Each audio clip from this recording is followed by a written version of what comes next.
Hey family, I hope that you are doing well and staying up to date on what's going on. Iran is not messing around, and I don't think that your president was prepared for what they came to do. Today, Iran announced it is switching from reciprocal hits to continuous strikes and warns it will drive oil prices to $200 a barrel. Iran says the U.S. will not be able to control oil prices. We won't even allow 1 liter of oil to reach the U.S., Israel, and its partners, and any vessel or tanker bound for them will be a legitimate target. We have repeatedly warned Trump, the master of Zionist child killers and the Mossad organization, that you may start the war, but we will determine how it ends. The armed forces of the Islamic Republic of Iran, because they hold the initiative in the Strait of Hormuz, have no need to close the strait. Any closure of the Strait of Hormuz would be the result of the conditions that the United States and the Zionists have imposed on the world. We will never allow even a single liter of oil for the benefit of the United States, the Zionist regime, or their partners to pass through the Strait of Hormuz. Any vessel whose cargo or oil shipment is destined for the United States, the Zionist regime, or their hostile partners will be considered a legitimate target. You will not be able to keep oil and energy prices artificially low through economic life support. As we have already warned, if the war spreads across the region, expect oil to reach $200 per barrel. Oil prices follow the level of security in the region, and the source of that insecurity is you. Iran appears to be shifting its military strategy as oil prices have declined and U.S. oil prices are now nearing $90 a barrel again. This is a major change where they were only responding to strikes, but now they will be the aggressor with continuous strikes. Yeah, so here's the thing. Trump and Israel want the war to end, or at least they want them to put a pause on things because, again, like I said earlier, they want to be able to pause, reassess, and regroup. They wasn't expecting, for their asses to be tagged by Iran as much as it is, as bad as it is. I mean, like I mentioned the other day, I was talking to my brother about this. Iran has been preparing for years. They are sitting and watching and waiting with wisdom. They've seen what's happened around the region. They've seen how other Arab countries have kowtowed to the United States and Israel. And, they've clocked it. They know what's going on. And they've just been waiting. They knew this was going to happen. It's almost like it was the inevitable, especially with the way that Israel moves. Like, they grimy. You know what I'm saying? Like, the way they move is just... it's wrong. You know what I'm saying? Like, just like, boom, move, get out the way type of stuff. Like, they are trying to take over everybody's country. Like, yeah, we coming for y'all next. That's what they said to Lebanon. And then they're talking about Turkey. Like, they keep just trying to inch people out of their country for their greater Israel project. Modern day colonialism, ain't nothing changed, same old stuff.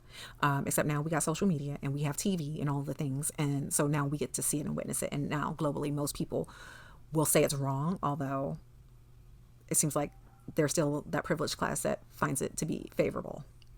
What I fear most is the nuclear bomb in Tehran. I feel Israel will use it because they can't control this war any longer. Our aspiration is to enable the Iranian people to cast off the yoke of tyranny. Ultimately, it is up to them, but there is no doubt that through the action taken so far, we are breaking their bones. And there is more to come. If we succeed together with the Iranian people, we will bring about a permanent end to the extent that such don't exist in the lives of nations. We will bring about change, and we are already bringing about a massive shift in Israel's standing.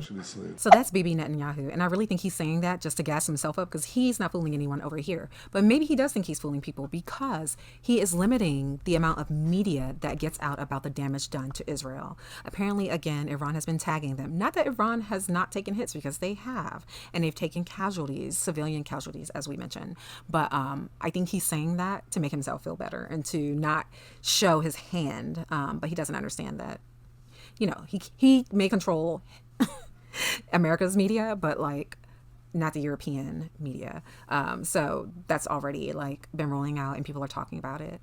But I get why the guy in the other video said that he's concerned about nuclear, as are a lot of people, because at the end of the day, if someone's backed into a corner, someone who is as unhinged as they say Bibi Netanyahu is, then he may just drop the big one. You know what I'm saying? And then, there goes the world. But yeah, definitely. The other thing is, this is the same tactic that Trump is using, right? It's like, oh, we can end the war now. We're ready to end the war. That's what he's saying. But in the background, supposedly, allegedly, he's asking for basically like a ceasefire, which is obviously being interpreted as a surrender. Of course, he would never want to say that he wants to surrender, and he's not going to say that. So even though in the background he's asking, like, how can we end this thing? How can we land this plane? He's also, again, talking that stuff. And saying, yeah, Iran is done. We've done what we came to do. They're good and decimated right now. Meanwhile, he's not accomplished or any of the objectives that they initially set out to do, other than to unalive Khamenei. So yeah, I think they're just taking this beating. Israel's made a big mistake, and if they do use it, I think this could be the end of the colonial project once and for all. I don't think other countries will stand by, especially Turkey, who is being threatened as the next target for Israel after Iran, if Israel can make it that far. Last night, there were 3 straight hours of missiles landing in Israel, all 1-ton warheads. Also, Israel and the U.S. started targeting banks in Iran last night. They hit a bank at Tehran, killing employees who were working overtime. Following the strike, Iran's armed forces warned people across the region to stay at least 1 kilometer away from U.S. and Israeli-affiliated banks, stating these institutions may now become targets.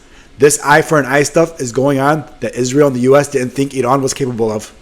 The IRGC says they won't stop until the U.S. completely surrenders. We are thinking of nothing except the enemy's complete surrender. We will end the war when the shadow of war is removed from our country. Iran has been and continues to be very clear. Their objective is not only to end this war, but any future attack on their country. Period.